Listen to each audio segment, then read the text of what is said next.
新月，再怎么样你也吃点饭啊，否则怎么有体力啊？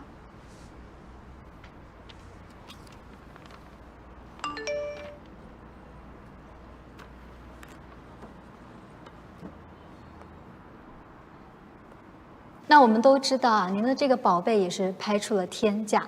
为什么会有传言说您是冒名顶替了别人的作品？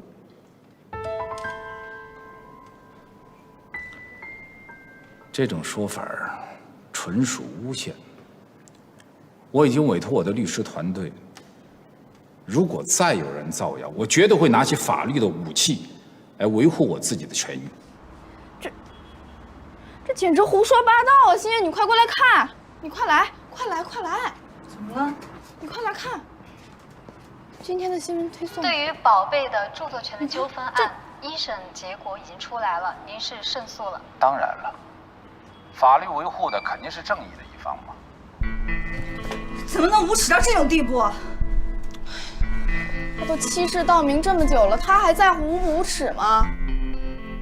好，接下来是来自网友的提问：如果原告李新月此刻就在您的面前，你有什么要对他说的？无话可说。新月，你现在是有利方，就应该乘胜追击，还你父亲一个公道，否则时间拖得越久，对你越不利。谁知道哪天楚鸿飞还会想出什么办法给自己洗白啊？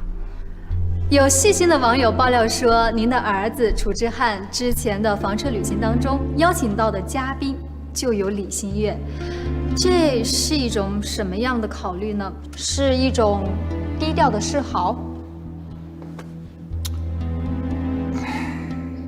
这完全是无稽之谈，捕风捉影的事情，有必要当真吗？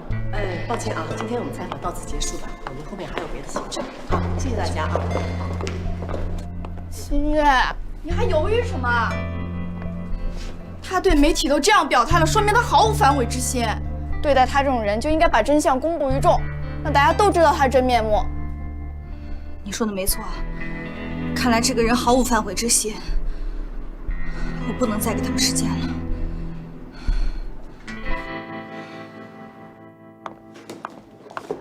王律师早。早。老师。怎么了？李新月又上诉了。什么？老师，他这次上诉是不是又找到了什么新的证据啊？有可能。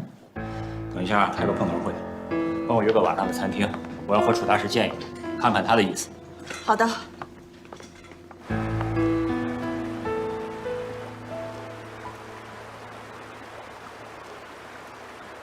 李新月这次重新上诉，肯定是找到了新的证据。新的证据？还是我之前说的，李新月要拿到李奇峰的手稿，或者是楚大师你的早期手稿，那就是重要的证据，足以改变审判的结果。楚大师啊，事情紧急，我就不拐弯抹角的了。您说，我今天来就是想问一下你，你是不是隐瞒了什么情况？没有隐瞒什么情况啊。可是我之前问过你啊，你早期的手稿还在吗？你说没有了。是没有了。那他从哪儿找来的证据呢？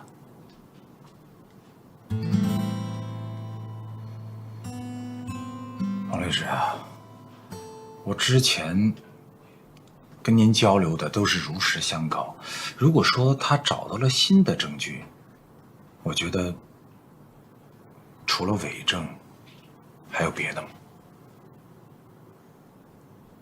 也有这种可能。楚大师啊，所以就请你务必提供真实有效的信息，这样我才能竭尽全力的去应对。王律师啊，我们做事儿问心无愧，真的是无话可说。您呢，该怎么办就怎么办，好不好？既然如此，我只能在庭审的时候尽力了。好。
李新月，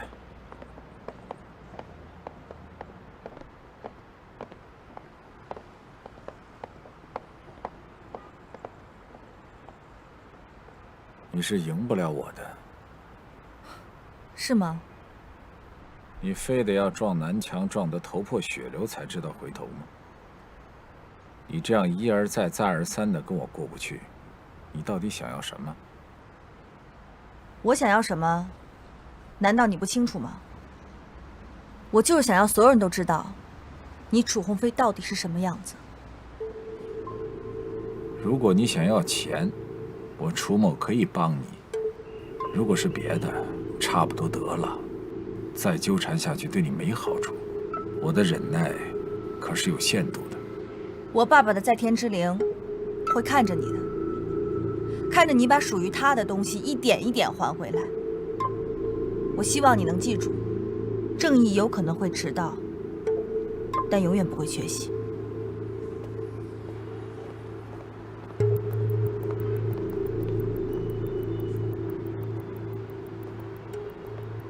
现在所有的证据只能证明我的当事人和李奇峰风格一致，但是并不能证明这幅画是我的当事人剽窃李奇峰的创作成果。审判长，我们有新的证据提交给法庭，准许原告律师请求。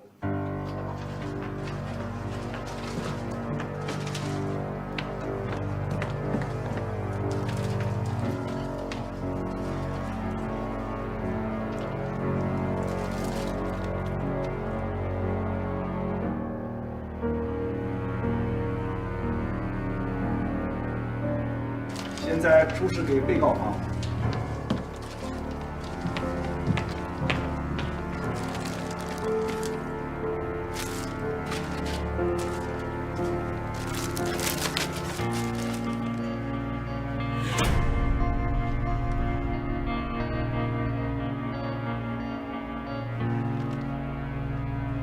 这是李奇峰先生生前的画作，我们可以看到他的画风是贯穿的。而这个是楚鸿飞早期的手稿，楚鸿飞早期的画风跟这幅宝贝完全不一致，并且他画风的转变是在获得宝贝之后很久才开始的，同时熟悉这种画风也是从几年前才开始的，故而我们有理由相信，这幅宝贝并不是楚鸿飞所画，他是恶意窃取李奇峰的画作所为。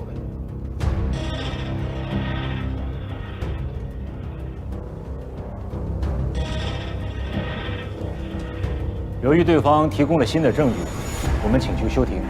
准许被告方律师请求，现在休庭。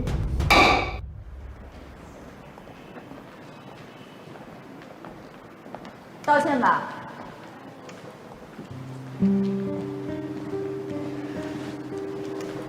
道歉？趁现在还来得及。道什么歉？我真是为楚之汉感到惋惜啊！你不配有这样的孩子。你不如为你爸爸觉得惋惜。他没有这个福气，能够享受我所获得的一切。我劝你还是给自己留点尊严吧，这样楚之汉也不会太难过了。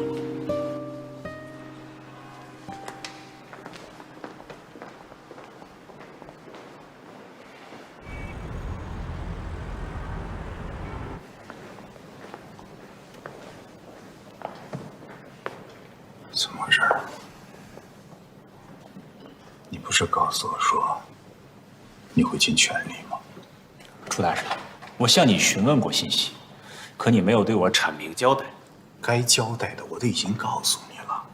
他们告诉我说你是最好的律师之一，所以我来找你。以你的业务能力，你就是这么办事的吗？啊？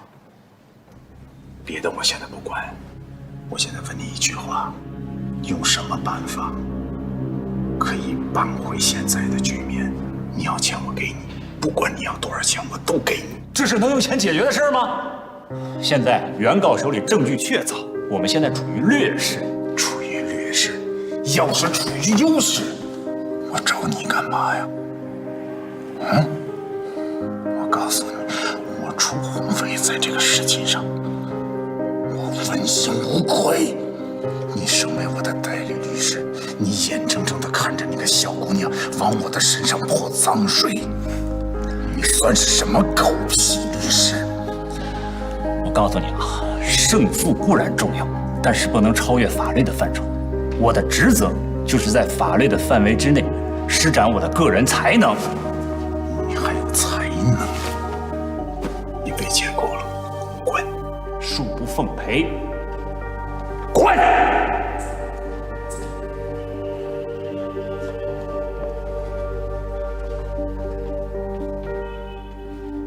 现在宣判，全体起立。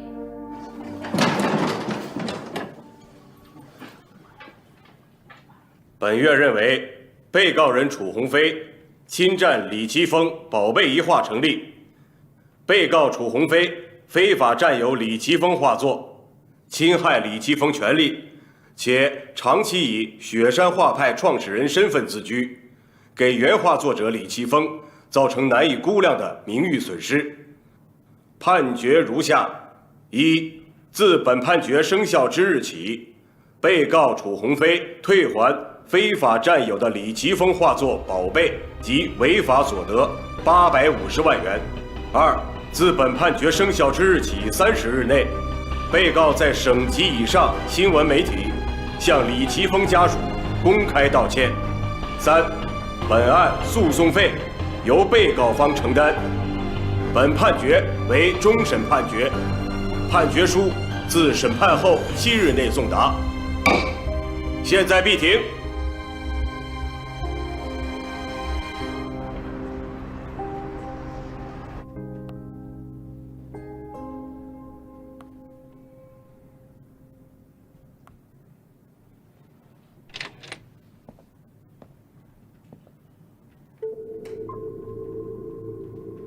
辉哥，你怎么来了？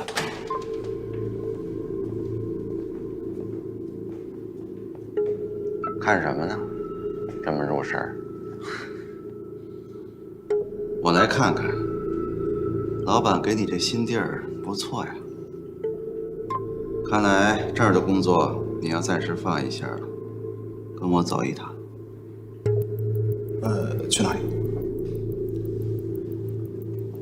前2天的项目谈成了，咱们回一趟香格里拉。那欧阳先生那边？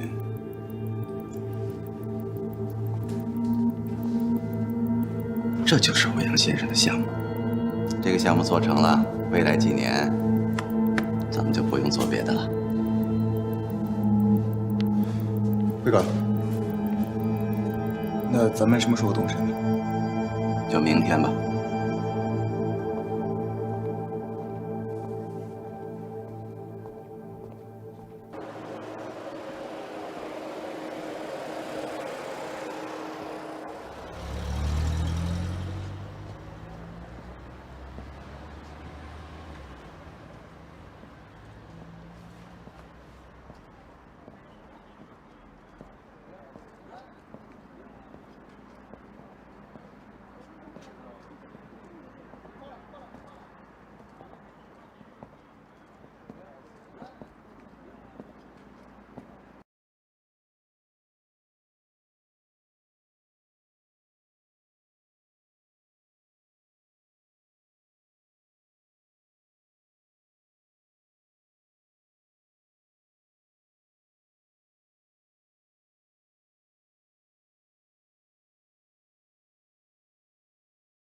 李新月，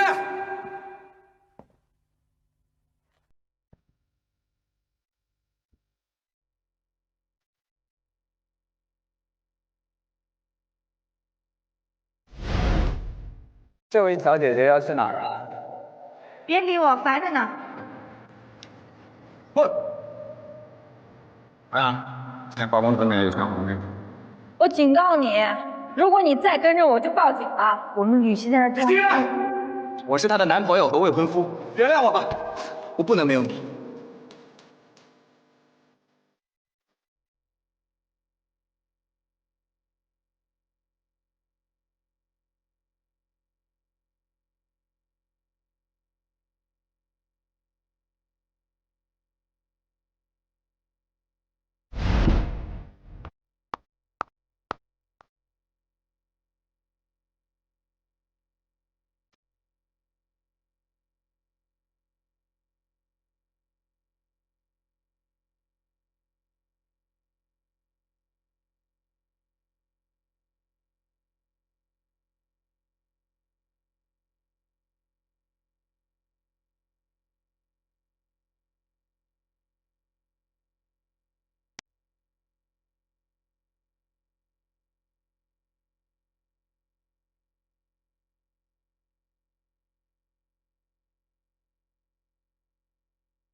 看到我从面包车后面走出来的时候，真的觉得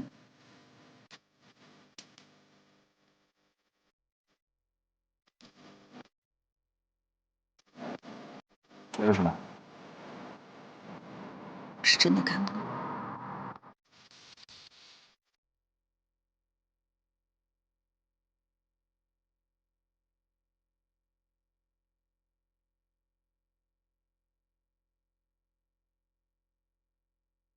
易小天，楚鸿飞的话是你给我的吧？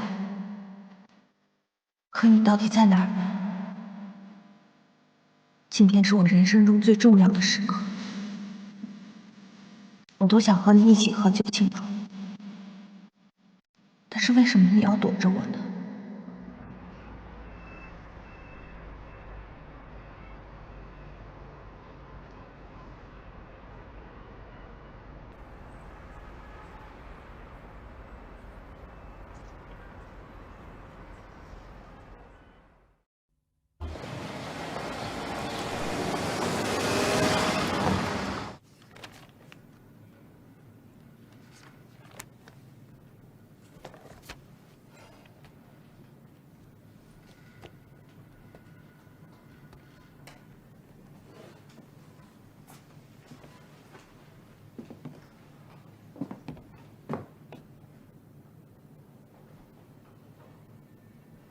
报告，进来。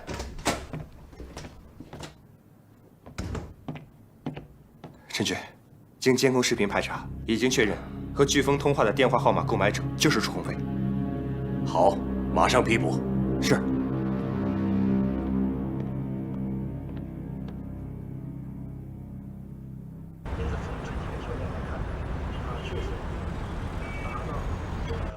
成熟的瓷器的这样一种标准，把成熟的中国的瓷器提前了100年。中国是瓷器的故乡呢，证据呢就更为充分、更为确凿了。欢迎收看独家新闻。知名画家楚鸿飞和同门师兄李奇峰著作权纠纷案昨日2审落下帷幕，但楚鸿飞本人的官司并没有结束。另一桩刑事案件的犯罪嫌疑人同样指向楚鸿飞。就在今天早晨，该案件有了重大突破。本台记者从市公安局获得了案件最新进展。这起未遂的雇凶杀人案，经犯罪分子的指认和警方的多方调查取证，掌握了楚鸿飞和该名犯罪分子联络的确凿证据。目前，楚鸿飞已被警方控制，案件正在进一步审理之中。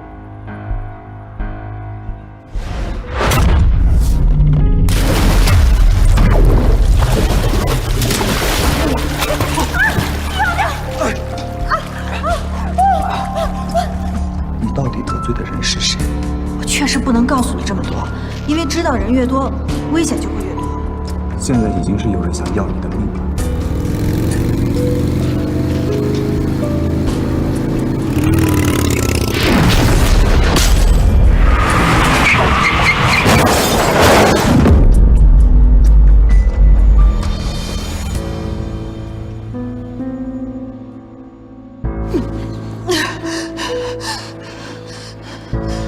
你能告诉我是谁派你来的吗？你已经不需要知道这些了。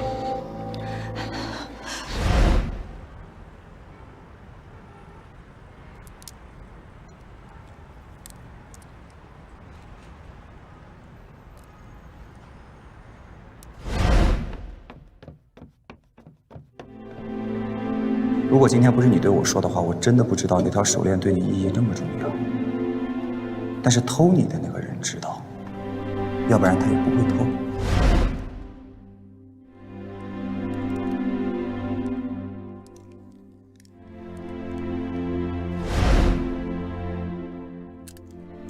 我想告诉你，你不用那么悲观。现在除了手链以外，你还有一条平安符。谢谢啊。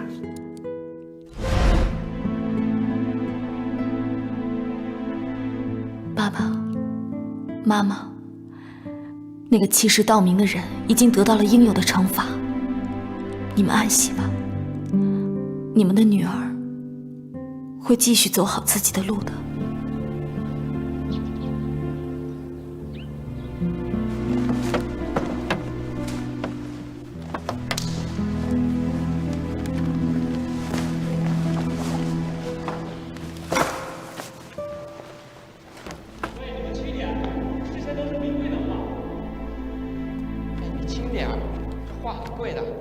哎呦，现在还贵啊，还挡着路，赶紧弄。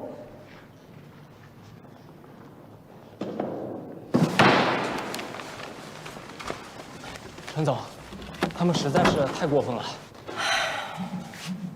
树倒猢狲散，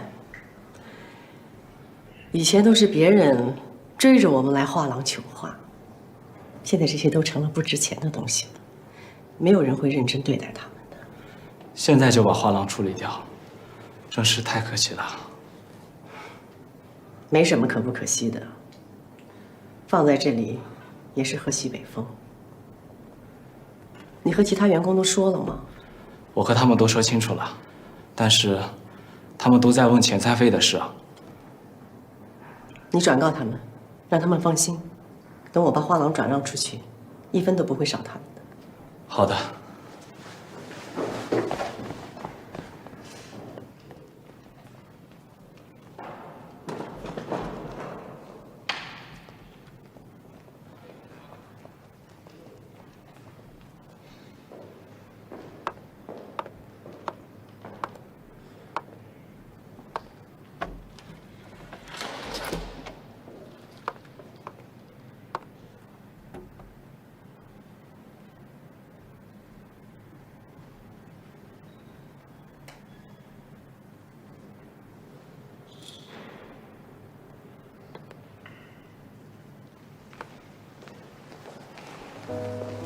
陈老板，这个我们也要搬走。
喂 ，Helen。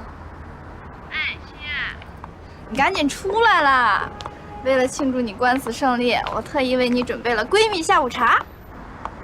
好，我马上过来。我在里面等你，我马上到了。拜拜。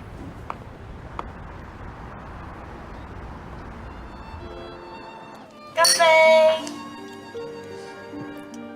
哎，千叶姐，真的恭喜你，终于打赢了这场官司。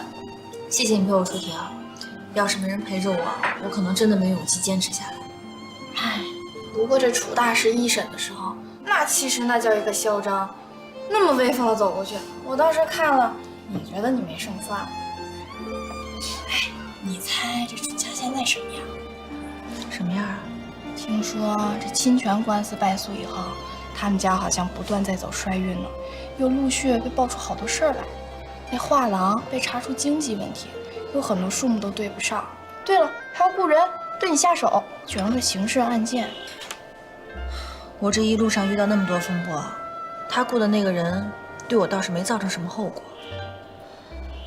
只是楚之汉，怎么啦？觉得对不住他。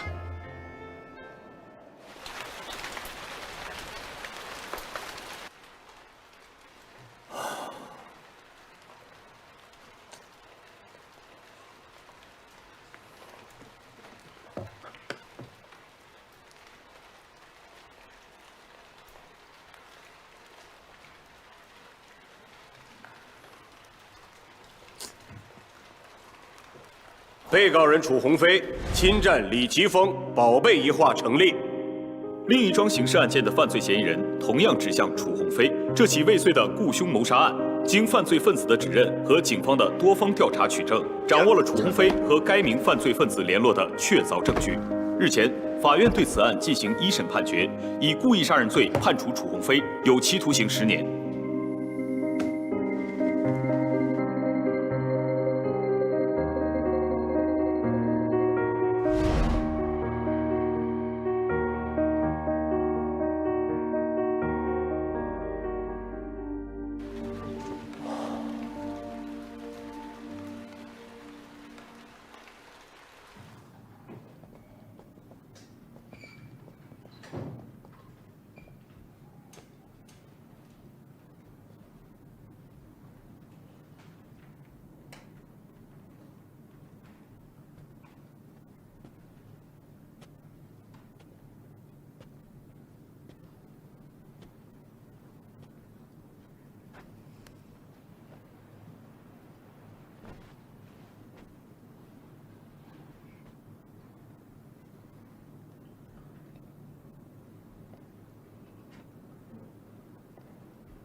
姐，你还好吧？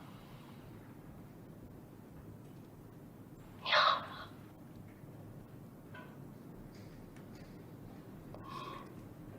才几天啊，你白头发又多了。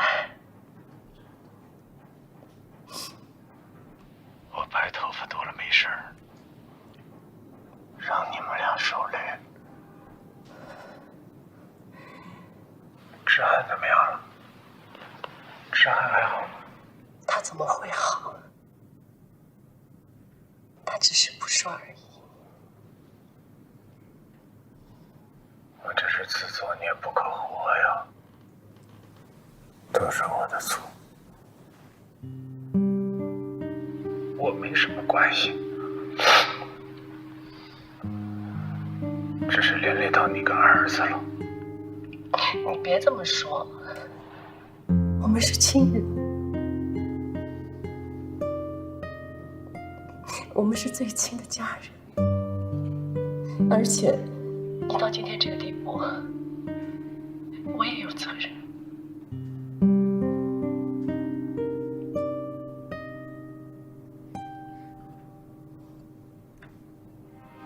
从我进监狱，我想了很多。在外头的时候，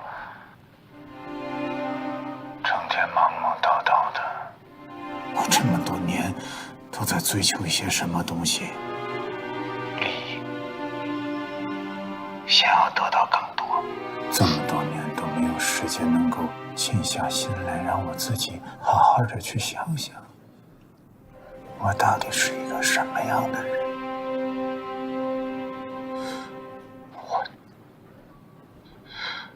我就觉得我自己像是做了一场噩梦一样，每次在梦。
妈，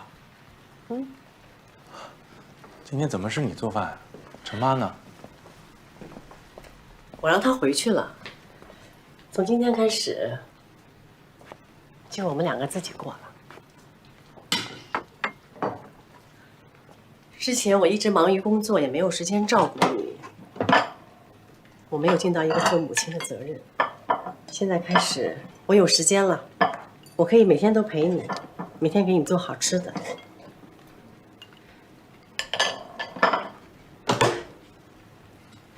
说什么话呢？怪里怪气的。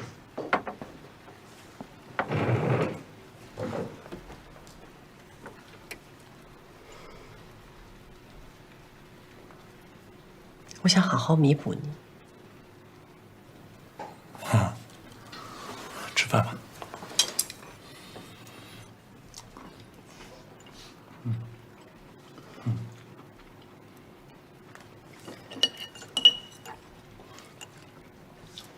来，尝尝这个。我好久没亲自下厨了，所以手艺肯定是生了，也不知道做的菜合不合你口味。好吃。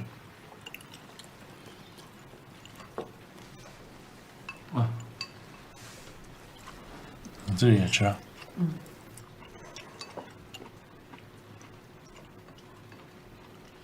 哦，对了，我还给你做了个汤，去拿一下啊。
不能劳累，也不能受什么打击。哦，谢谢。